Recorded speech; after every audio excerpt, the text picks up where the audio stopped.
Now that it's officially fall, today on Oklahoma Gardening, Riley Coy is back to talk to us about tree planting considerations. We are headed back to the Tulsa Garden Center to follow up on their begonia trial. And then I'll have a plant I'm dying to share with you. And finally, Christi is in the kitchen, steam canning jam. Underwriting assistance for our program is provided by the Oklahoma Department of Agriculture, Food, and Forestry, helping to keep Oklahoma green and growing. Oklahoma Gardening is also a proud partner with Shape Your Future, a program of the Tobacco Settlement Endowment Trust. Shape Your Future provides resources for Oklahomans to make the healthy choice the easy choice. I love sharing with you guys the cool things that plants can do. We're back here at the student farm. I want to share with you a tropical plant that you might find in some Oklahoma landscapes. It's important to know which plants we are dealing with so that we can continue to maintain them successfully for years to come.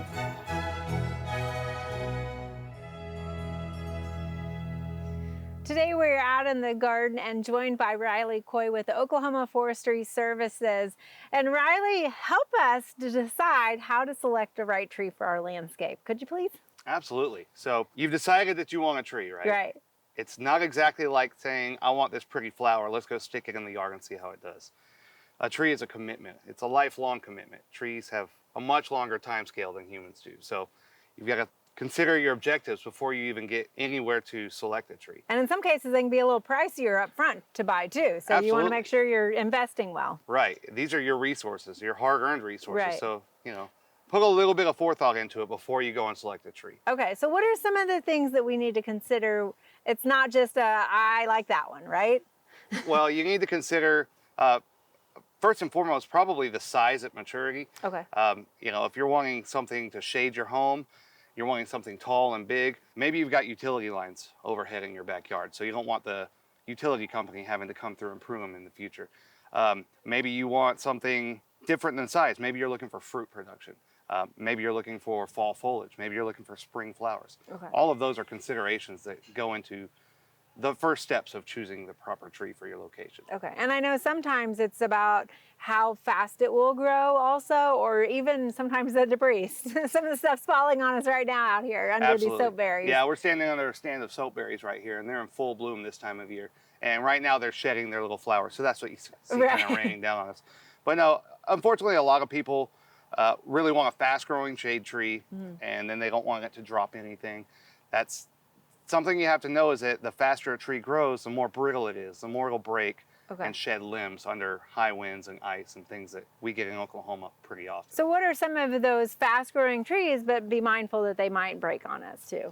There's American sycamore. There's all the maples are pretty fast-growing trees. Okay. There are several different ones. River birch, we've got some on the grounds here. River birch is a really quickly, rapid-growing tree that is also fairly messy. Most of those trees can tend to be messier trees. Okay. The slower growing trees are going to be less messy, but it's also a longer time commitment before you realize that shade. Okay, all right. So obviously you mentioned maturity and size, that's critical, whether you want it to be big or you want it to stay small under those power lines. Can you give us a couple of, good trees that might work under power lines, or maybe some taller shade trees also? Yeah, absolutely. When you're looking at utility plantings, things like Eastern Redbud, American Smoke Tree would be a good option. Things that stay under about 20 feet tall at full maturity. There are different viburnums out there. The snowball viburnum is one good option. Our native version of the viburnum is called the rusty blackhaw. A little hard to find in the nursery industry, but a great option if you can find it. Okay. There are a lot of different species that stay under that mark for utility line plantings that are good options. Okay. What if, a lot of times I know we'll drive through the neighborhood, we'll see something in our neighbor's yard and think, oh, that's a cool tree, I hope to get that in my yard. Is that a good way to, by looking at our neighbors and seeing what they have, is that a good assessment? Or that's an amazing assessment, okay. Yes. Drive around, look at what's planted and what's growing well. You're going to see some that aren't growing well. You're going to see some that are doing fantastic. Try to figure out what those are. If there's not a whole lot of them, maybe that's what you want in your yard. Okay.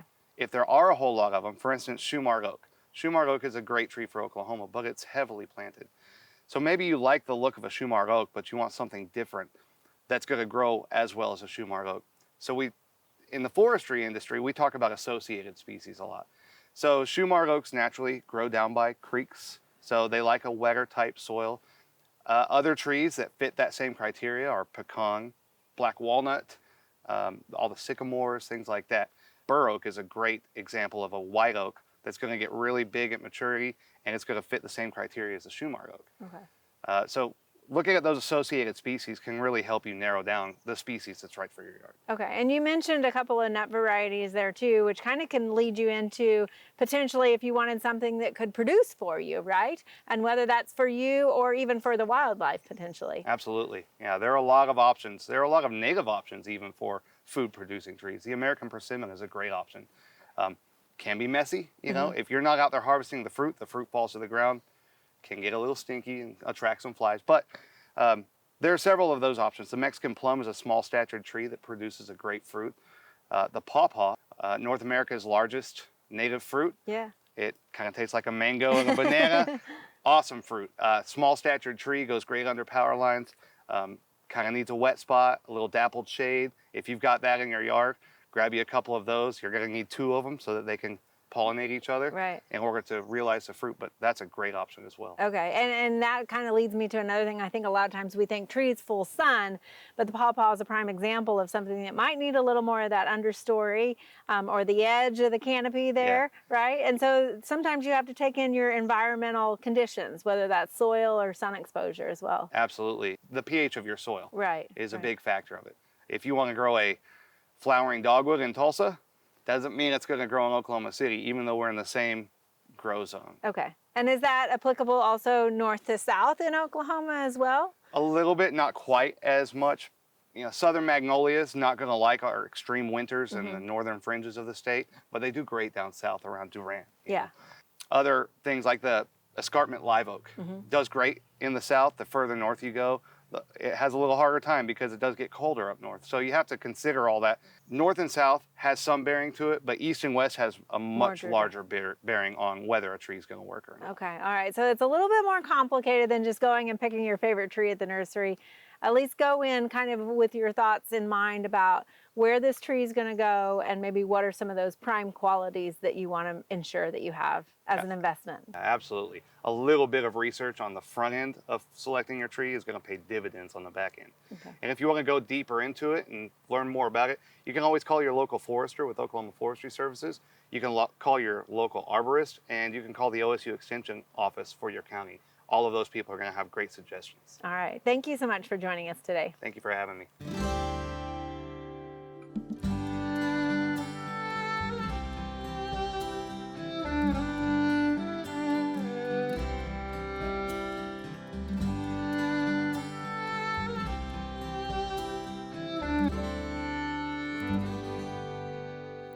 As promised, we are back here at the Teaching Garden at Woodward Park, and joining me again is Director of Horticulture, Andy Fusco, and we're back to kind of reevaluate the trials. Yeah, and welcome back. I gotta say, I'm a little disappointed you haven't killed any of them. You know, it is quite shocking. We thought that, you know, maybe 1 or 2 would not quite make it through our Oklahoma heat, but so far, so good. If you look closely, you can find some that are doing a little less good than the others, but none are doing bad. Okay, remind us again of what was the maintenance. I mean, it wasn't a traditional trial. They're not randomized, so some did maybe get a little more shade on this further west side. Yeah, so as the sun moves this way, some get more shade than others. But other than that, they get the same watering and a little bit of slow release fertilizer when we plant them.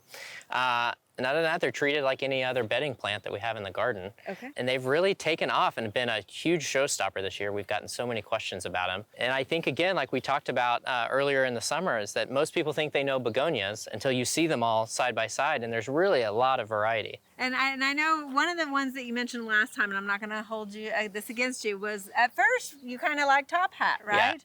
It seems to be maybe one that's not as floriferous right now anyway. Right, it at least didn't fill in, and so we're kind of looking to see if that was more on our end, an irrigation issue, or maybe a fertilizer issue, or maybe it really just didn't do as well in the heat. Okay. Some of the others that, you know, I was keeping my eye on, but they've really taken off and have kept a lot of flowers and all of that good stuff. You know, we had 50 varieties that we planted, and each of those 50 varieties had their own flats, so we had some extras. Okay. And so we planted them in some other areas of the garden too, some fun hanging baskets and whatnot. And we found that they did just as well in the shade as they did in this full sun. So that was a really nice because these surprise are as well. full sun begonias, Yeah. but you saw that they did just as well in the shade too. And there's a lot of houseplant begonias that prefer more shade, and so we thought that some of these would probably do okay in the shade, and they did. They had bigger leaves and less flowers, but still beautiful displays in the garden. So you got better foliage out of it that way. Yeah. But is there any that people have definitely, you know, named or mentioned to you that seem to be kind of rising to the top of the ones you have know, here? I think the one that's really standing out to me, and so it's probably stuck in my head more when people mention it, is the big series, the big pink and the big red. And I think they probably are the ones that get shaded in that hot afternoon sun, so they got that little bit of, you know, a handicap if you're into golf. But still, really showstoppers, big flowers, big leaves, kind of all around. Best case scenario. And they are a bigger plant too, it Yes. seems, whether that's from the shade or actually just the way it's supposed to be, but they're a little bit less compact and kind of that roundy look that maybe you might see on some of the older traditional ones. They tend to stand up taller too without flopping. Right.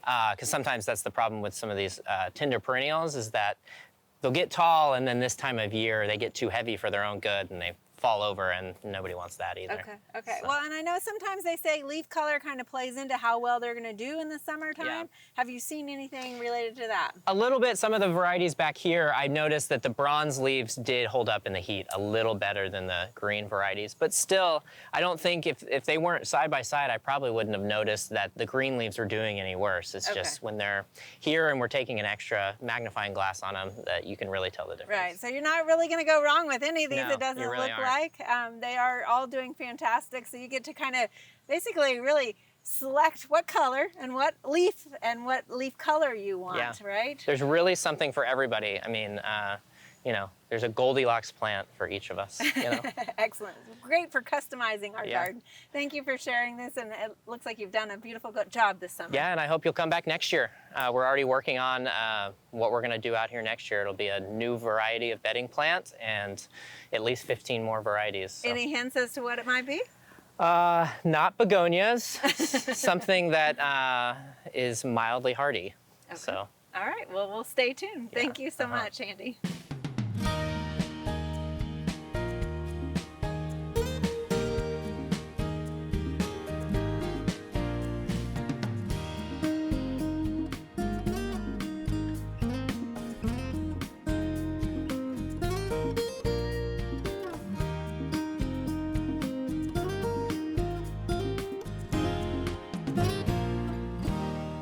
Today we've got a lovely legume that I want to share with you, and this is called the blue butterfly pea.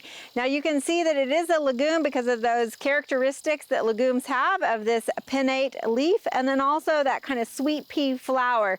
Now it's called a butterfly pea because it has sort of a butterfly-like flower, not because it necessarily attracts butterflies. The other common characteristic that we have on legumes is, of course, that pea. Now, the neat thing about this plant is that it is also edible. So any of your new shoots that are coming off, as well as the pods and the flowers, are all edible. Now, this legume is traditionally more of a vining. You can see it's vining, so you would probably want to actually give it a structure to climb on. And it's going to get to be about 15 feet. You can see here we have it in our herb garden, and it's just sort of climbing on itself a little bit. So it kind of creates that little bit more of a shrub look if you want to, and it's doing just fine. Now, usually people are growing this because of this blue flower. I mean, it's hard to get this true blue flower in the garden, and so that's why a lot of people like this. Now, what gives it the blue flower is that phenol compound, which is anthocyanins, and that is a common compound that we see in a lot of blue plants like blueberries, meaning that it also has a health benefit of the antioxidants. So a lot of people actually utilize these flowers for dyeing. And it actually has sort of like a pH litmus effect, because if you were to extract this pigment out of these flowers and then add an acid to it, you can actually change that blue pigment to more of a pink pigment. If you add something that's a little more basic or alkaline, that pigment will change into a green color. So people that like to dye cloth like to utilize this flower because they can sort of tweak that color that they're really wanting to find when they're dyeing their fabrics. Now, another fun sort of thing that you can do in the home garden, if you have it in your home garden, is actually to harvest some of these flowers, and you're going to need about a 1/4 cup of the dried flower. Then you're going to steep that into 1 to 2 cups of hot boiling water, so like you would do a tea. And leave that steeping for about 8 minutes. The longer that you allow it to rest in there, the darker your tea will actually become, but it will sort of extract these pigments, so you'll have a blue tea from that. Now, if you want to add some sugar to it, like a lot of teas, you might want to add some sugar or some honey to it. And you might even think about adding some lemon. Now, lemon, as you think about it, is an acid. And so when we add that acid into that blue tea, we're going to see that pH change, and it will become now a pink tea rather than the blue tea. Another fun way to kind of use this as a drink is also to fill a glass about half full of lemonade and then completely full of ice, and pour that tea over the ice. And so it kind of will create a layered effect of the kind of yellow, lighter colored lemonade down at the bottom. It will transition to the pink where that interface is, and then you'll still have your blue color more on the top of that drink. The blue butterfly pea is actually utilized as an annual here in Oklahoma because it is normally grown in the tropics of Asia and Africa, but it makes a great annual. So whether you're using it for the ornamental, the edible, or the dyeing factor, it is a great plant to add into your Oklahoma landscape.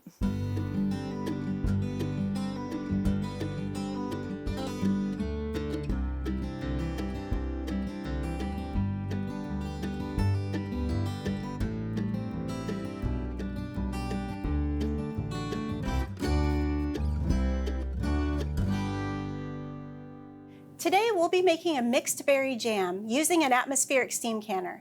But before we get started on our jam recipe, I wanted to first talk a little bit about the differences in our traditional boiling water bath canner and the atmospheric steam canner. Now, either of these canners, you can see they're roughly about the same size, and either canner can be used for canning our high acid foods. So that would be any food that is a pH of 4.6 or less. So that's any of our fruits, our acidified foods like pickles, our jams and jellies. You could use either of these canners for those types of foods. Some of the big differences is that with your boiling water bath canner, it relies on the heat generated by the boiling water. So you have to put enough water in the boiling water bath canner so that you're filling you've got enough water to cover your jars by about 1 to 2 inches of water. And with the atmospheric steam canner, it's going to rely on the heat generated from the steam in the canner. So you only use about 2 to 4 quarts of water in the pan, in the bottom steam pan of this canner. But whereas like the boiling water bath canner, you can watch to make sure that that you maintain a boil during processing, and you can't do that with the atmospheric steam canner. So it is important that you have that it either has a thermometer to monitor the temperature, or you can use a thermometer and insert it into the vent ports in the canner to just make sure that it maintains about 212 degrees. That's the boiling point of water at sea level. So with the atmospheric steam canner, you put the jars on top of the boiling water. So along with that, some of the advantages to the atmospheric steam canner, since you're using a lot less water, it's going to use less water. It'll take less time and heat energy in order to bring the water to a boil in this canner versus the boiling water bath canner. But for our recipe, we'll go ahead and get started on that. We're using a mixture of blueberries, blackberries, and raspberries, and we'll need about 4 cups of crushed berries for this recipe. And then we're using 4.5 tablespoons of powdered pectin and 3 cups of sugar. So I'm going to just go ahead. I've already washed the berries and sorted them, remove the stems and leaves, but I'm going to just go ahead and start crushing them with I'm just using a potato masher for this. And we're going to keep mashing them until they've got, till they're mostly all mashed up. And if you do have a lot of seeds, you could strain those out. But since we've got quite a few blueberries in here, I think that helps even out. We don't have a lot of seeds.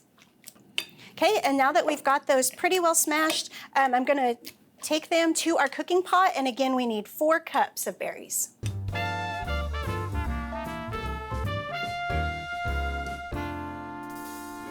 And now we'll add our 4½ tablespoons of powdered pectin. While we're waiting for our berries to come to a full rolling boil, we're going to go ahead and get our steam pot filled with water so that can start heating up for our canning process.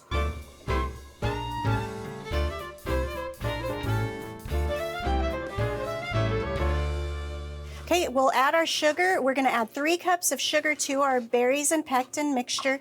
We'll let that boil for 1 full minute. Okay, and now that our jam has finished cooking, we can go ahead and start filling our jars. Now our jars have already been washed, and I'm preheating those in an electric water bath canner. That way, we're not taking up too much space on the stovetop.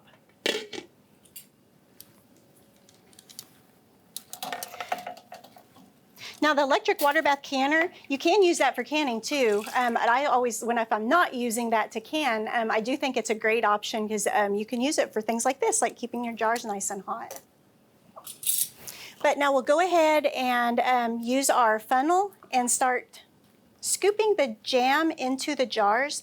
At this point, if you do notice that you have a lot of foam on top of your jam, you can skim that off, but we really didn't end up with a lot of foam on this one. Okay, and we want to fill the jars until we've got about 1/4 inch from the top.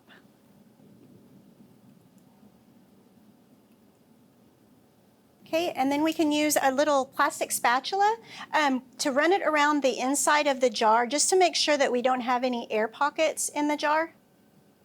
And then with the other end, then we can use to measure our headspace. So again, we want 1/4 inch headspace. And that looks good. And now we'll add our lid to the jar. And again, these lids are nice and clean. The lids are one-time use only, so just make sure that you're using a nice, new, clean lid. And then we'll put our ring band and put the ring band on just until it's fingertip tight. You don't want to over-tighten the lids. Okay, and there's one done, and we'll move on to our next jar.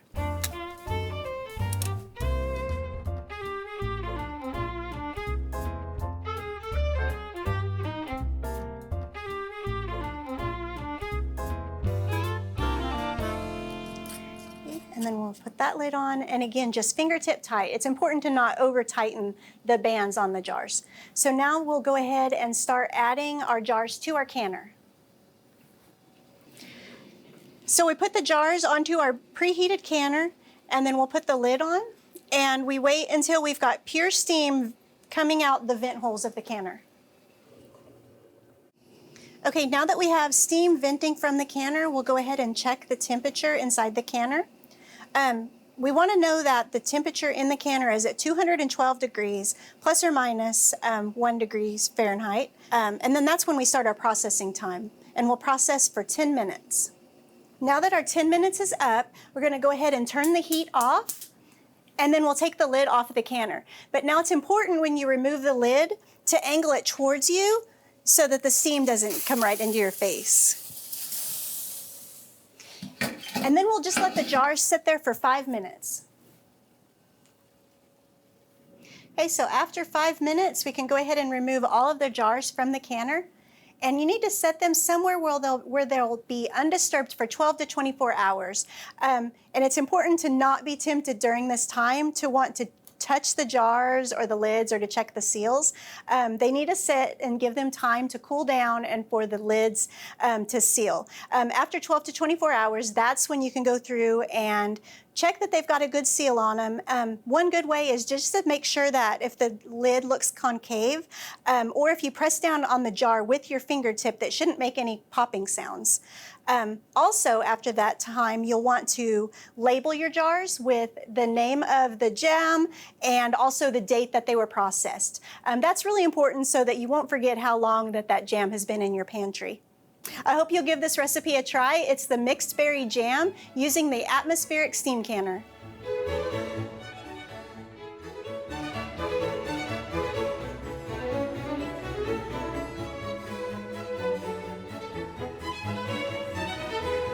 There are a lot of great horticulture activities this time of year.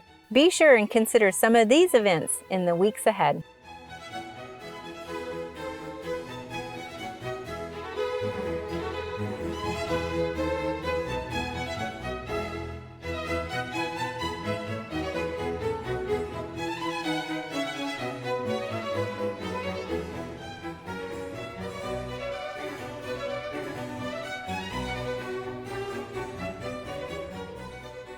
Join us next week on Oklahoma Gardening as we showcase some must-have plants.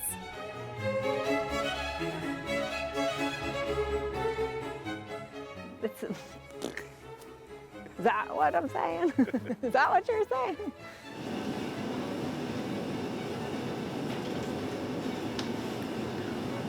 Okay.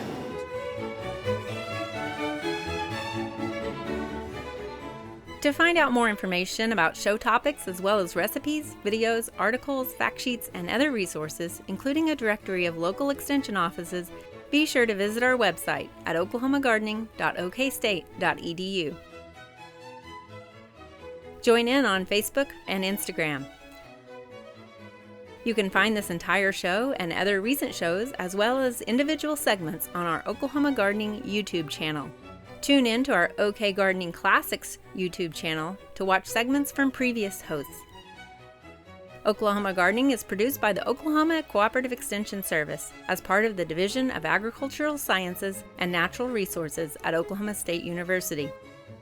The Botanic Garden at OSU is home to our studio gardens, and we encourage you to come visit this beautiful Stillwater gem. We would like to thank our generous underwriters, the Oklahoma Department of Agriculture, Food, and Forestry, and Shape Your Future, a program of the Tobacco Settlement Endowment Trust. Additional support is also provided by Greenleaf Nursery and the Garden Debut Plants, the Oklahoma Horticulture Society, the Tulsa Garden Club, and the Tulsa Garden Center.